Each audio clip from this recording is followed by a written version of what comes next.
Auxílio emergencial é prorrogado até dezembro com parcela de R$ 300. Governo do Estado teme nova escalada da Covid-19 se aglomerações continuarem durante a campanha eleitoral. Mais 173 pessoas foram diagnosticadas com a Covid-19 em Vitória da Conquista. E mais, o quadro Imagem em Movimento. Quinta-feira, 17 de setembro, o ESB Notícias está começando.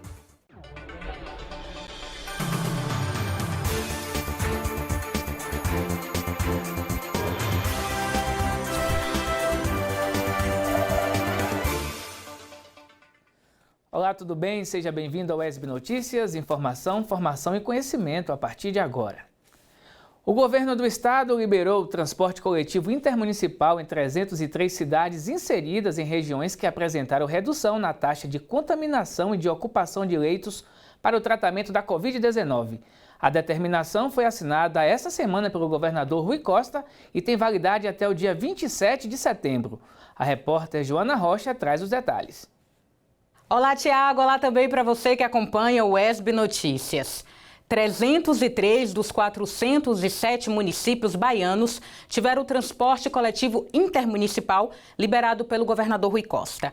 A flexibilização está inserida no decreto estadual número 19.586, que permitiu a liberação em cidades inseridas em macro-regiões de saúde que apresentaram redução na taxa de contaminação e de ocupação de leitos para o tratamento da Covid-19. Das 9 macro-regiões de saúde, 6 estão enquadradas no critério adotado pelo Estado para a liberação. Apenas as macro-regiões Extremo Sul, Sul e parte da região Sudoeste seguem com restrições, somando 114 cidades com terminais rodoviários fechados. Confira o que o governador comentou sobre o transporte nesses territórios. O transporte intermunicipal continua suspenso, embora estejamos liberando o que a gente chama de semi-urbano para todo o estado. Governador, então, do ponto de vista de macro-região, quais são as regiões que foram liberadas e quais são as regiões que continuam com restrição? Eu diria que de todas as regiões do estado, para ficar mais ou menos claro, continuam com restrição a região sul e a região do extremo sul. A grosso modo, nós fizemos, evidente, considerando as rodovias, para ficar mais preciso essa regulação, então vocês vão ver a lista das cidades. E por que o sul e extremo sul? Porque de todas as regiões do estado, é a que ainda tem uma resistência da doença mais expressiva, é a região sul e, em seguida, a região extremo sul. A região sul, extremo sul e parte da região sudoeste continuará suspensa porque a taxa de ocupação, a taxa de contaminação ainda está muito alta. Na lista de cidades com transporte intermunicipal suspenso estão Brumado, Cândido Sales, Eunápolis, Guanambi, Ilhéus, Itabuna, Itacaré, Itambé, Itapetinga, Itororó, Planalto, Poções, Porto Seguro, Tanhaçu e aqui em Vitória da Conquista. Rui Costa lembrou ainda que as liberações podem ser revistas. Se nos próximos dias a gente presenciar uma queda substantiva dessas regiões, nós vamos liberar antes do dia 27. Esse decreto vale até o dia 27. O decreto reforça ainda a proibição da realização de eventos com mais de 100 pessoas e atividades em escolas das redes pública e privada em toda a Bahia, válido até 27 de setembro. As informações são da Secretaria de Comunicação do Governo do Estado da Bahia. Tiago, volto com você. Obrigado, Joana. O auxílio emergencial criado para atender trabalhadores informais e desempregados durante a pandemia do novo coronavírus foi prorrogado até dezembro com valor menor, de R$ 600 para R$ 300. De acordo com especialistas, o governo ainda tem que apresentar um plano estratégico para socorrer a população durante a pandemia. Deputados e senadores apresentaram 262 sugestões de alteração à medida provisória que prorrogou o auxílio emergencial até dezembro. A medida provisória oficializa o auxílio emergencial de R$ 300, que será pago em 4 parcelas entre setembro e dezembro. O valor é metade do que foi repassado entre abril e agosto. R$ 600 já é insuficiente para a população atender às suas necessidades mais básicas de alimentação apenas. Reduzindo esse valor para R$ 300 é condenar uma quantidade gigantesca da população brasileira mais pobre a voltar a uma situação de fome. Boa parte das emendas apresentadas na última semana pretende aumentar o benefício. Muitos defendem que o valor pago continue sendo de R$ 600, frente à crise econômica que o país atravessa. O auxílio emergencial foi criado para atender às necessidades das pessoas que perderam renda durante a pandemia. Com o agravamento da crise econômica e com a pandemia que não tem data para acabar, quais seriam então as perspectivas para milhares de trabalhadores a partir de janeiro de 2021? Para esse cientista político, o governo ainda tem que apresentar um plano estratégico para socorrer a população durante a pandemia. Quer dizer, nós já estamos tendo uma inflação da cesta básica, encarece os alimentos, e aí quem não está recebendo o auxílio, que também é uma parte muito grande da população, além de não receber essa renda, vai pagar mais caro pelos alimentos, então tendencialmente vai aumentar a pobreza. Então, o governo vai ter que encontrar uma saída para efetivamente resolver, ao mesmo tempo, esses três problemas. Ou seja, prover uma renda para a população mais pobre, não criar uma crise orçamentária de grandes proporções e, ao mesmo tempo, impedir que a inflação volte. No total, foram destinados mais de 254 bilhões para o pagamento do auxílio de R$ 600, um custo mensal de mais de 50 bilhões de reais. O auxílio emergencial só vai até dezembro e nós não sabemos até quando esta pandemia vai ainda se abater sobre a nossa população, principalmente a população mais pobre. Então, a crise econômica mais o problema da pandemia faz com que o governo federal deveria ter, né, se fosse um governo sério, medidas para socorrer grande parte da população. E mais 173 pessoas foram diagnosticadas com a Covid-19 aqui em Vitória da Conquista. Vamos ver aqui os dados no telão. De acordo com a Secretaria de Saúde aqui do município, 29.605 casos notificados, 6.688 casos confirmados, 12.513 casos descartados, 5.266 em investigação, 436 em recuperação, 6.127 recuperados e 125 óbitos. A gente confere agora a taxa de ocupação de leitos aqui na cidade. De acordo com a Secretaria de Saúde, são 70 leitos de UTI, 70% ocupados, 98 leitos clínicos, 42% deles já estão ocupados. Vamos falar agora de coisa boa. Agora a gente mostra para você as vagas de emprego e estágio para a Vitória da Conquista.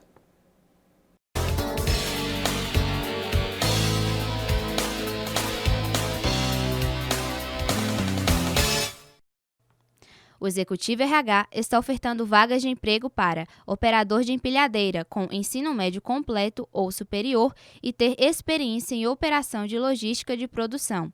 Vaga também para auxiliar de armazenagem e conferente. Também é necessário ter ensino médio completo ou superior e ter experiência em estoque, armazenagem de produtos ou almoxerifado. Os interessados devem entregar currículo impresso pessoal na Executivo RH, localizada na Rua Laudicéia Guzmão, número 575, Centro, até o dia 25 de setembro. O Centro de Integração Empresa-Escola oferece vagas de estágio para Administração, História no sexo feminino e Geografia também do sexo feminino. Os interessados devem entrar em contato pelo telefone 3424-4714. Repetindo, 3424-4714.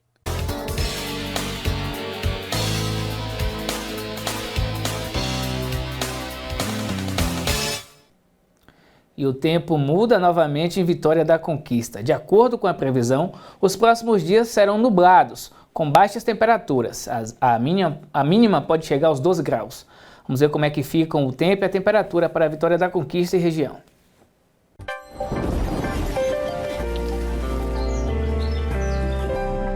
Céu nublado em Vitória da Conquista e temperaturas baixas na cidade. A mínima registrada é de 13 graus e a máxima de 26 graus.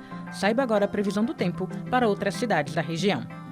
Em Barra do Choça, céu nublado durante o dia e também à noite. A menor temperatura é de 13 graus e a máxima de 27. O céu deve ficar aberto ao longo do dia, mas a maior parte do tempo é de céu nublado em Itapetinga. A menor temperatura é de 16 graus e a maior de 31 graus. O sol aparece entre nuvens na cidade de Jequié e a quinta-feira é de céu nublado na maior parte do tempo. A temperatura varia entre 18 e 30 graus. No próximo bloco, o governo do estado teme nova escalada da Covid-19 durante campanha eleitoral e o quadro Imagem e Movimento. Um instante só, o SB Notícias volta já.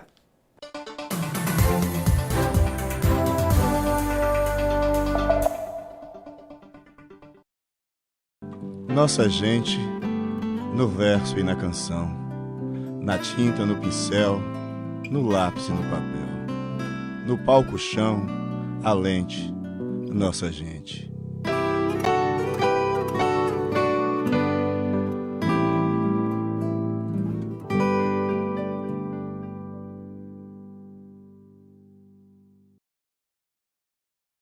Eleitores de todo o país vão às urnas escolher prefeitos e vereadores. Mas você sabe o que um prefeito faz? O prefeito é o chefe do executivo municipal.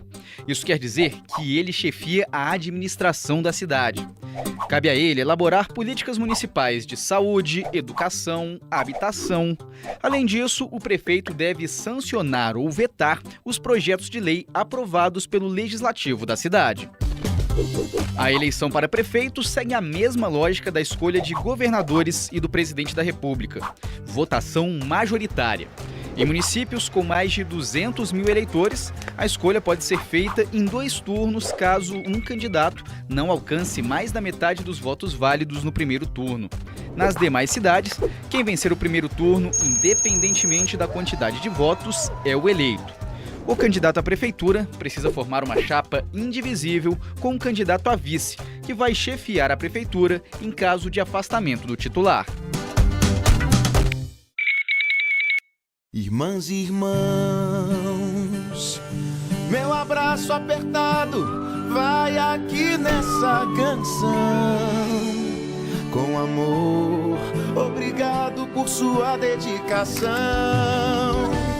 Tantas vidas hoje estão em suas mãos.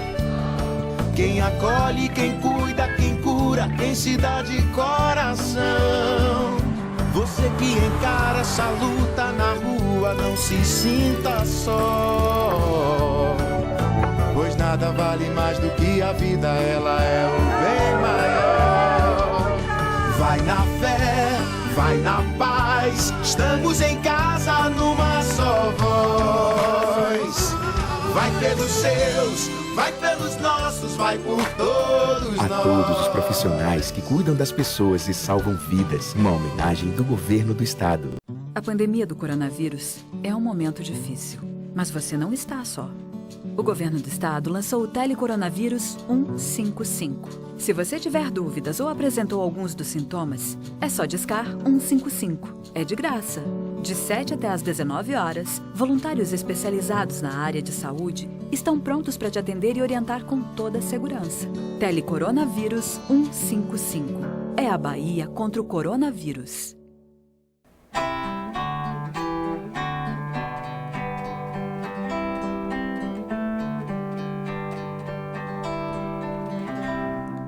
Minha gente linda, eu sou Evandro Correia. Estou aqui para convidar vocês para a estreia do nosso programa Nossa Gente. Será neste domingo, 20 de setembro, às 11 horas da manhã, no canal 4.1 TV UESB. E teremos como convidados 2 grandes artistas brasileiros.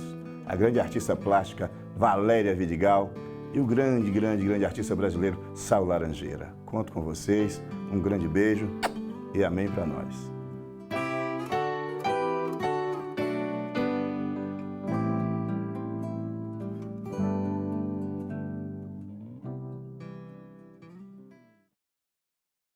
A partir da UESB que eu entendi o que é fazer ciência. Então, para mim, a UESB foi transformadora.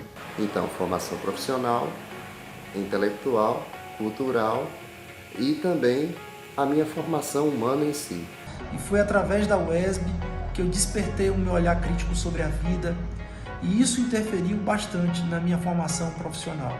abriu as portas do conhecimento para mim e me fez desenvolver como pessoa.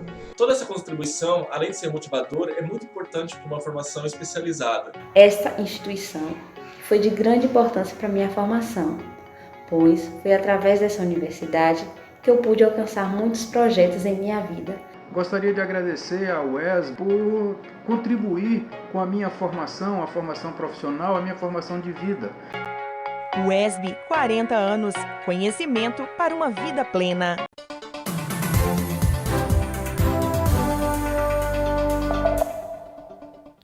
O UESB Notícias está de volta. O governador Rui Costa disse ter ficado muito preocupado após ver cenas de convenções partidárias no interior baiano. Segundo Rui, se os casos continuarem com o início do período da propaganda eleitoral, a partir do dia 26 de setembro, a situação pode perder o controle na luta contra o novo coronavírus.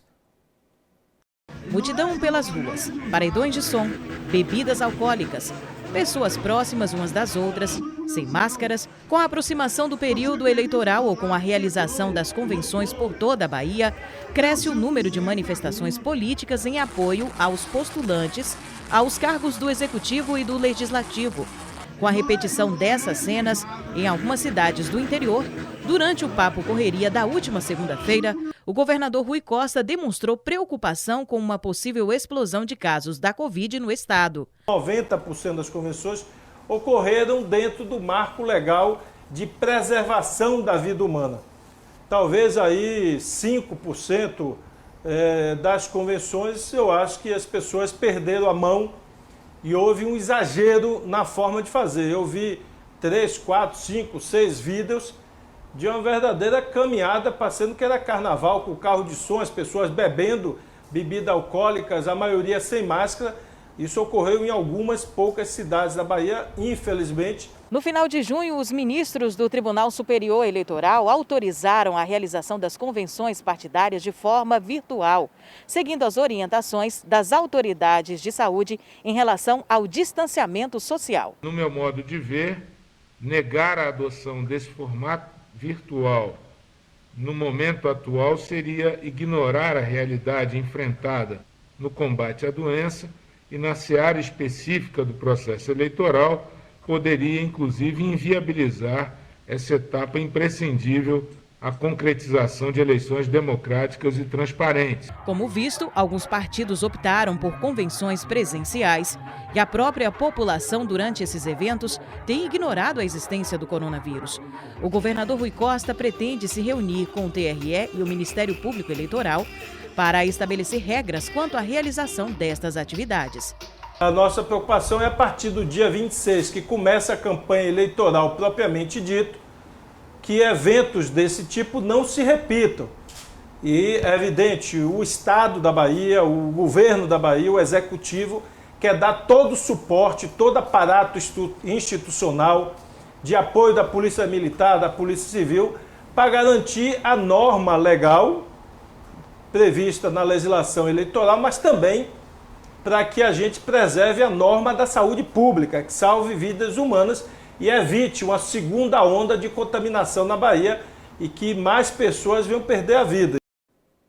A Secretaria de Comunicação do Estado informou que o governador Rui Costa participou na manhã de hoje de uma reunião com o Tribunal Regional Eleitoral e o Ministério Público Eleitoral para tratar das condições em que são realizadas as campanhas políticas, adotando medidas que evitem a aglomeração de pessoas. E hoje também é dia do Imagem em Movimento. No episódio de hoje, uma pergunta: por que há mais de 100 anos o cinema continua prendendo tanto a nossa atenção? Responde aí, Isaura.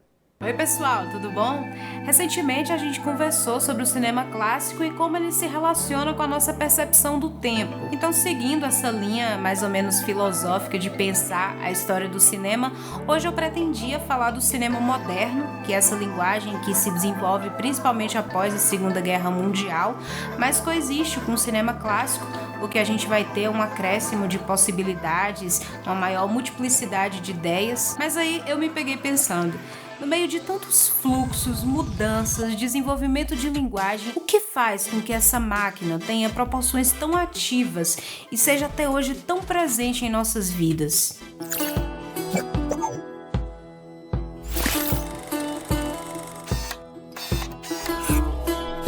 E essa pergunta me fez lembrar de um filme antigo, lá do século passado. Tio Josh no cinema foi um dos primeiros filmes da Edison Company, a companhia cinematográfica do Thomas Edison. Esse mesmo que você está pensando, que inventou a lâmpada elétrica, mas também o cinetoscópio, um equipamento que veio antes do cinematógrafo e captou essa imagem que você está vendo aí. Thomas Edison era patrão do Edwin Potter, que dirigiu Tio Josh no cinema. Mas antes de falar mais sobre o filme, eu quero lembrar que o final do século XIX é um cenário de conquistas e formas de controle. E quando o domínio de novos territórios físicos se torna uma prática esgotada, até geograficamente falando, as disputas se reinventam, passam a operar em torno do controle da mente das pessoas. E isso se dá através das imagens. Trazendo para o contexto contemporâneo, eu não preciso nem citar o fascínio que as redes sociais exercem nos indivíduos, a propagação cada vez maior de fake news, além do controle ideológico que domina aí a gestão de algumas emissoras, né? O filósofo francês Merleau-Ponty, que se dedicou a estudar a percepção humana, dizia que ela funciona como uma espécie de embriaguez e recria a realidade não de uma forma causal, organizando o mundo logicamente, como a nossa inteligência faz, mas percebendo cada instante como uma realidade e não como uma cópia, uma espécie de simulacro. Você não fica pensando o tempo inteiro, por exemplo, que a minha imagem aqui, interagindo com você, na verdade não passa de um plano de códigos binários que são processados e decodificados eletronicamente. Pois é, desde as origens do cinema, no filme da Edison Company de 1902, o desejo de acreditar nas imagens se revela. Tio Josh é completamente seduzido pela imagem e assume como real tudo que está sendo projetado na sua frente. Ele vibra, salta, dança, se emociona, até atingir um ápice de excitação que o leva a destruir a própria tela de projeção. Então ele percebe que tudo não passa de uma ilusão. O que existe atrás dele é um homem operando uma máquina, que é a verdadeira fábrica dos seus sonhos. E mais de 100 anos depois, essa mesma ilusão que olhando assim hoje parece tão boba, parece ser ainda o principal motivo que nos faz sentar num sofá, numa sala cheia de gente, ou até mesmo diante de um pequeno computador para assistir um filme. A vontade de continuar acreditando em milhares de universos possíveis. Vou ficando por aqui. Até a próxima. Boa sessão.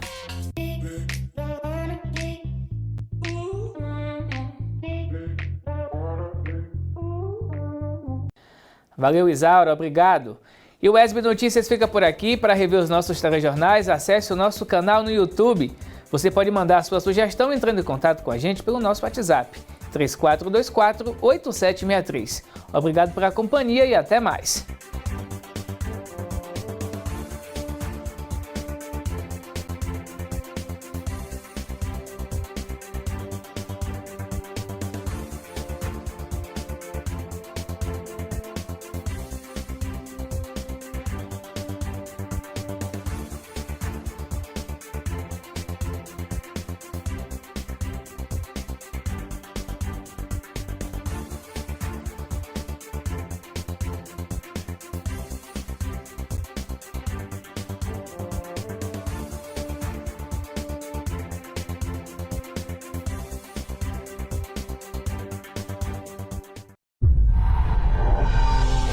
A partir de agora, acompanhe a programação da TVE.